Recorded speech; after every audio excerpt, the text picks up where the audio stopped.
Welcome to Still Plays Galaxy Heroes. This is a roster update video because we are here on the eve of 3v3 and there are a whole lot of new things within the game for us to incorporate. Our general breakdown for these videos, go over our major unlocks, look at the progress that we are making towards our Galactic Legend, Leia in this case, changes to ships, looking at pilots and their gear. We got the Marauder, we got Mace Windu, then anything with related to crons, Datacrons, Omicrons, whatever, and then we'll wrap up looking at raid characters in advance, other weaknesses within my roster and squads that I want to address and fix. And we begin by highlighting the most important change to the roster. Third Sister, we just unlocked her with the most recent territory battle several videos ago, about a month ago. As we were starting to work towards Galactic Legend Leia, I brought up the import that we needed to make sure that while we budgeted and planned ahead for Leia, that we didn't forget that Malicos, Third Sister, and Cal Kestis were going to be unlocked before she was. So any amount of strategizing with my resources needed to keep that in mind. Otherwise, I might have got myself into trouble. And we broke that down with this gear and in these spreadsheets where this is all of the geared resources related to Third Sister, Malicos, and Jedi Knight Cal Kestis. This is what I need for Leia, and this is the total of them both. And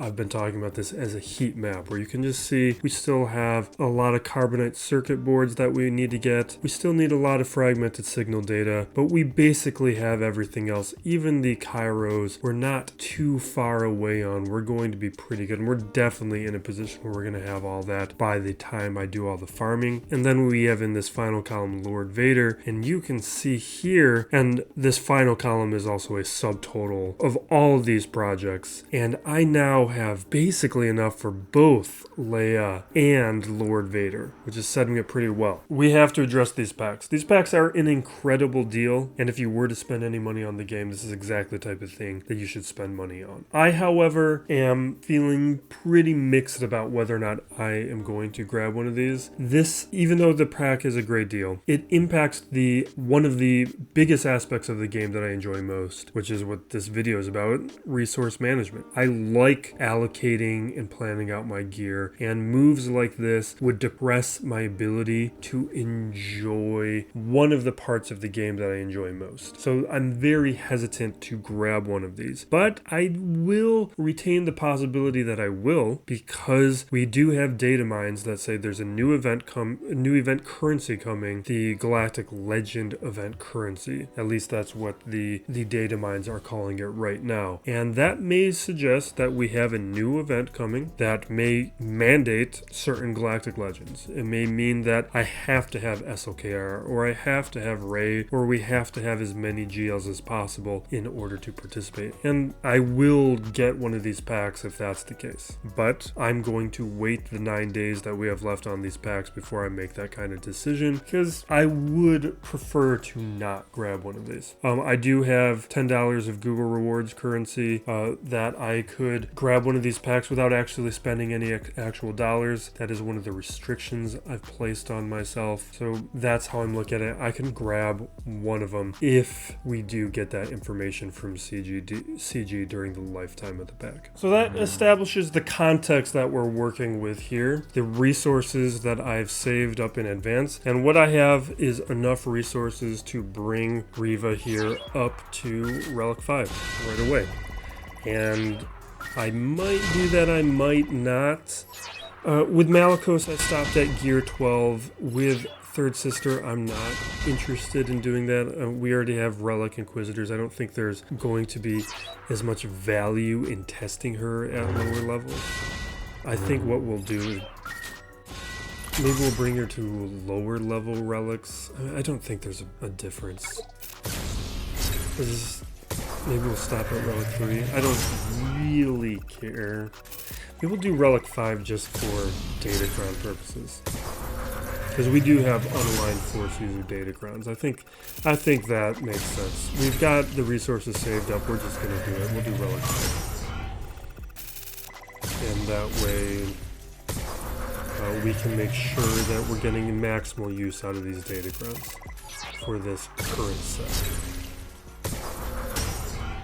Take a look at the other abilities. The only thing left here is I like to just leave the last pieces of these abilities to place on for the videos.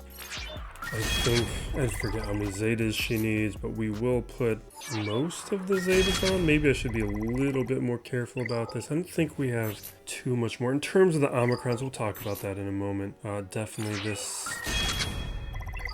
We do have cheaper counters now, it looks like, in 5v5. I did have some pretty good results with Phoenix up against Third Sister last round. Well, in just one battle, and I succeeded, but it was in a second attempt. Maybe the abilities were off cooldowns and messed up. But with the Amis, I'm not dropping 3 Amis right now. That I don't think we're gonna place on ever. This one is interesting, but it's gonna have to be the leadership. The problem with a thing like this is conditional. This is not a problem though. That's a condition that actually does occur, but this one is gonna have to be it. It makes the most sense. I don't think we're gonna slice any mods right now. I don't want to worry about it. Now the other character from that big 3 was Malicos. I am ready to take him up to relics. We did the Gear 12 testing, and what I suspected was going to happen with an attacker. It's really important for them to be at relics, so he's another one that we're just ready to take up now. We learned what we could learn from Gear 12. Datacrons, that's going to be a little bit different with him because I don't have the rest of the squad at relics. So he's a lot further away from actually being able to benefit from the current Datacron set. Building out a squad to relics for him is going to just detract from me going after Leia. And I was considering stopping at Relic 3. We're just going to go to Relic 5. I've budgeted for Relic 5. We're good. We're gonna do it. There's no benefit to stopping at 3, and he will be better at 5.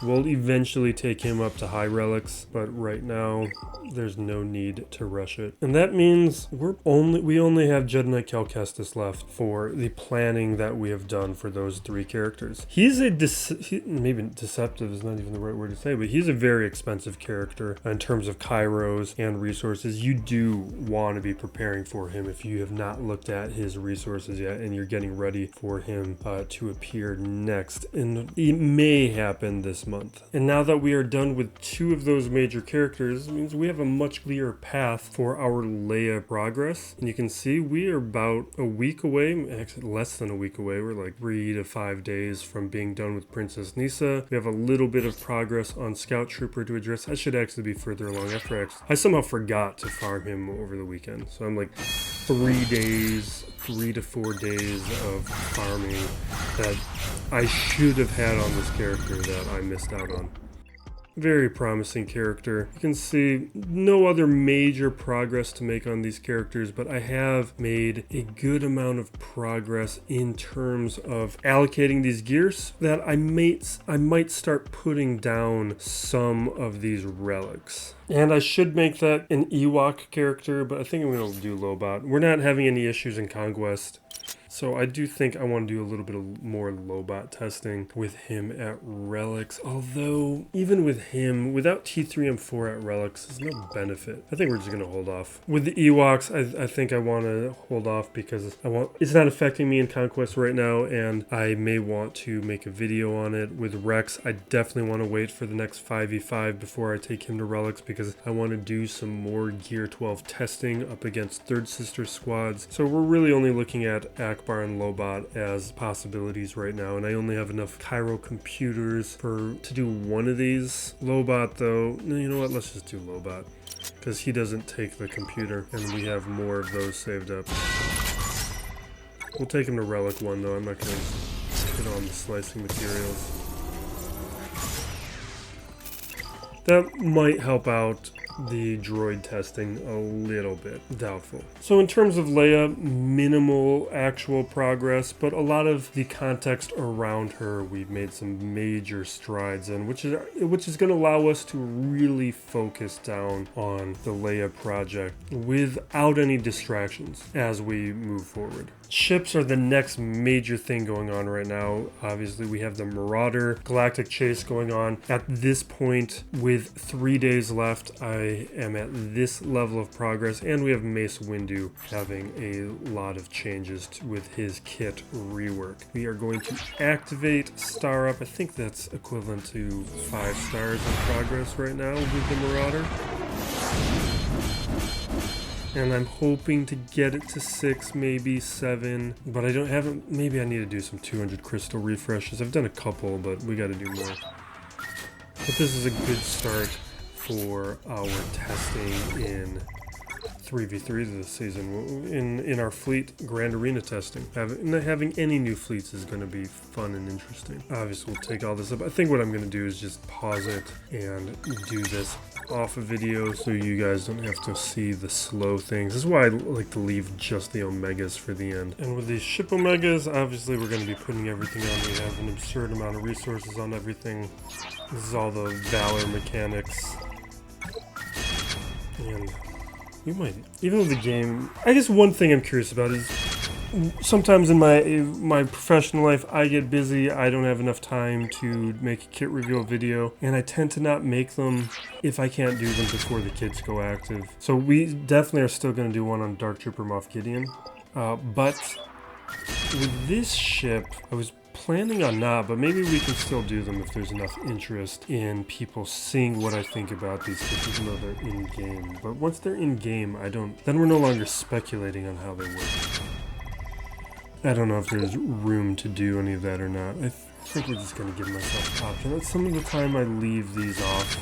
There's no reason to, but I do. But the next thing I want to address are a couple pilots. Now, in general, we've been taking all of our pilots up to Gear 12. We only have a few left. Let's do that in a different screen. Over here, where we can see the couple remaining characters that we have not brought up to Gear 12. Right now, I have a surplus of 100 Mark IV Bacta-Gels, so I could potentially take 2 characters up, and that's probably going to be Super Commando and Gar Saxon, characters that a lot of us have been keeping a little weaker for the Gauntlet. But now that the Chimera is the most effective counter, or one of the most effective counters to the Leviathan, that messes up having to use the Gauntlet as part of a profundity counter, because the Scythe has been pulled over to the Chimera. So having these pilots at lower gear is a little less important than being able to test things out with Maul. Although doing this in terms of 3v3 doesn't matter, because we're probably not going to use these characters even with the changes. So maybe we're going to hold off until 5v5 season before we do this. I'll give them the health though. We'll give them a gear piece. And Gar Saxon, kind of the same deal. Yeah, we're not doing it. No benefit, and even though more players have the Leviathan these days, there is a chance that we're just going to not have opponents with the Leviathan. So we may will resort to using the profundity counter. So there is a little bit of benefit to holding off. Now with this guy, am I ready to bring you up? No, I'm not. So the next item on the agenda are Datacrons. Now some players, they do focus more on getting the Datacrons during the first week of Conquest. I don't, because my weeks can be unpredictable, and I don't want to be in a position where we run out of time. And this was a Conquest I was a little bit more worried with these feats, because they were a little bit more painful. I think I'm going to be fine though, but we can build up a couple of these Datacrons. There's a few I want to target that I don't want. That's the type of thing we'd re-roll. The ones that I'm looking at getting, the Visas one, this is one I definitely want to target. Wedge, I might be able to take advantage of a little bit. Scout Trooper is one that I definitely want to target and can utilize fairly easily with the Imperial Troopers that I have. This Drogon one is good. I don't think I'm going to go after it just because I don't have him at 7 stars and don't expect him to. Wicket, it's not terrible, and at least in a 3v3 context, there's Ewok teams that could be built. Serjunda, I'm not concerned about. This Akbar one, I think would be very good if you have the Amis. I'm not going to do it. I think if you have Leia, you'd probably want the Drogon one over the Leia Datacron. The thing for my rosters, I think there's a number of good Datacrons in this set. I just think there's fewer ones that I could actually utilize by the time it expires. Triple ones, that's whatever. Like the Nisa one's nice. And I will have Nisa by next week, and I'll probably take them up to Relics by next week if I have the Kairos for it, and then maybe the Nisa one I will take advantage of. For 3v3, I'm not going to have all the Ewoks for 5v5 usage, but that's something that I could do. Fulcrum one, this one's nice, but I don't have her at Relics. Rolo one I might go after just because I could build a team around it of characters that are already at Relics. Malicos, like this is the type of thing where like this is an excellent one, but I don't have all the squad at Relics, and I'm not going to by the time it expires, which is unfortunate. This Stark one I think I might grab because I do have enough troopers to pair with it. What I will spend much more time doing though is I will go after a lot of these faction abilities, getting some of these trooper ones, unaligned force users, Ewoks, or even rebels. There's plenty here that we can build around. In general, the top ability within each of these factions is the one you're going to want to target, but in some cases like this bottom one here, whenever unaligned force users use a special ability on their turn to gain riposte. Like that one's actually very good for Malicos. So there are some conditional ones within some of these that you might want to consider, but if you don't want to overthink it, just grab the top ones. And right now, we'll re-roll this because I don't care about tenacity up. It's not terrible, but I probably need to go light side. I think I already have dark side for a couple of these things. But actually, we have a lot of light side crons in the last set because that was light side only. So actually, considering we only have 3 crons right now, dark side's probably what I want. And do I want to go higher than that? I just don't have enough materials. I'd rather slice up another cron. Because I don't have any level 9. Well, the Visas one is really the only one I'd want to target right now. But actually, that's another one in 3v3 I don't care about. Let's just keep going. Yeah, that's the general idea of how I'm thinking about things, but it's something that I'm going to spend the next week spending a lot more time figuring out, not the first week. First week, I like to just make sure that I'm going to get as far as I need on Conquest. And for these final items, this is where I like to address weaknesses, go after any other projects. I think what we're going to grab, though, is we're going to get Logray. This is a character I will take up to Gear 12. It'll help mostly just Conquest right now. That's going to be the biggest piece of contribution, just eliminating some of those Gear 11 characters so that they die a little less often. Scout and Tebow we're not going to touch, and we'll return to Nisa in probably a week. Imperial Troopers, I don't think Snow's part of the raid, so I'm not going to worry about Imperial Troopers. And the only other item I think I would have addressed prior to these packs being released is making sure that these other Galactic Legend project characters were brought up to Gear 12. It was a slower project I had been gradually working on, but now that's moot because now that would potentially be a waste of resources if I do go after one of those packs. Although, you know what? We can do Fox pretty safely because I'm not going to get the pack for this. I'm only going to get one if I do, and it's going to be the other one. So we'll take Fox, even though I don't use him and it doesn't matter. And then it looked like I was missing a mod on Pilot. I'll take care of that off screen. And the last Conquest related gearing I want to do is Chirrut. Just make a slightly better squad for Saw to have that.